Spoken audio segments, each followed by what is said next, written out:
से डरकर नहीं आया।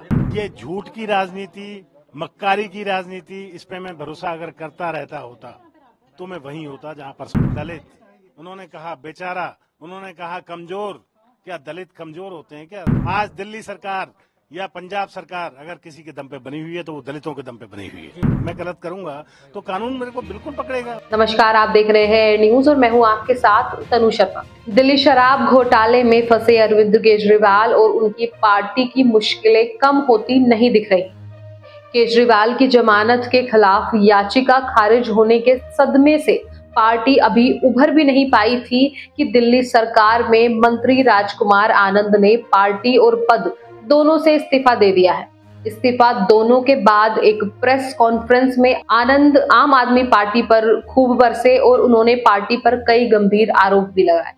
उन्होंने कहा कि जब मैं राजनीति में आया था तो अरविंद केजरीवाल जी ने कहा था कि राजनीति बदलेगी तो देश भी बदलेगा, लेकिन आज बड़े अफसोस से कहना पड़ रहा है कि राजनीति तो नहीं बदली लेकिन राजनेता बदल गए।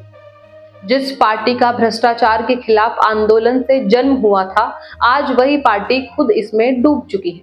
उन्होंने ये भी कहा कि पहले उन्हें लग रहा था कि पार्टी के नेताओं को फंसाया जा रहा है, लेकिन दिल्ली हाई कोर्ट के फैसले के बाद उन्हें लगने लगा है कि कहीं ना कहीं कुछ गड़बड़ तो है। ऐसे में मेरे लिए मंत्री पद पर रहकर इस सरकार में काम करना असहज हो गया है।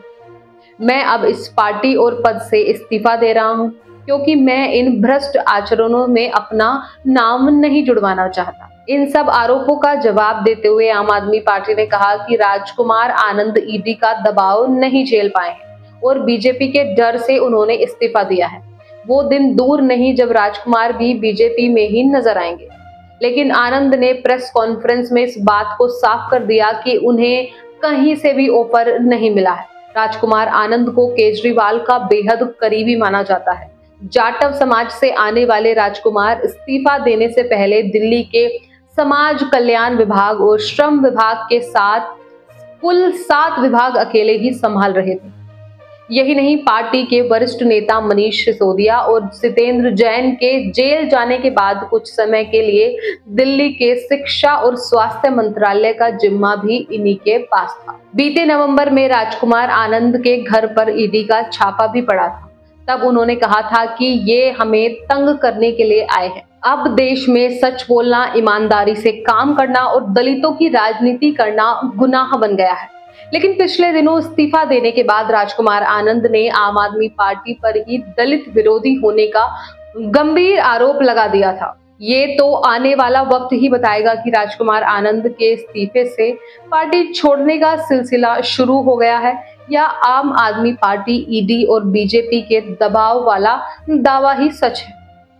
फिलहाल इस रिपोर्ट में बस इतना ही। इस मुद्दे से जुड़े कोई भी सवाल या अपने विचार आप हमें हमारे कमेंट में लिख सकते हैं। इसके साथ साथ मैं तनु शर्मा आपसे विदा लेती हूँ, फिर मिलती हूँ एक नई अपडेट के साथ। तब तक के लिए आप देखते रहिए एयर न्यूज। नमस्कार।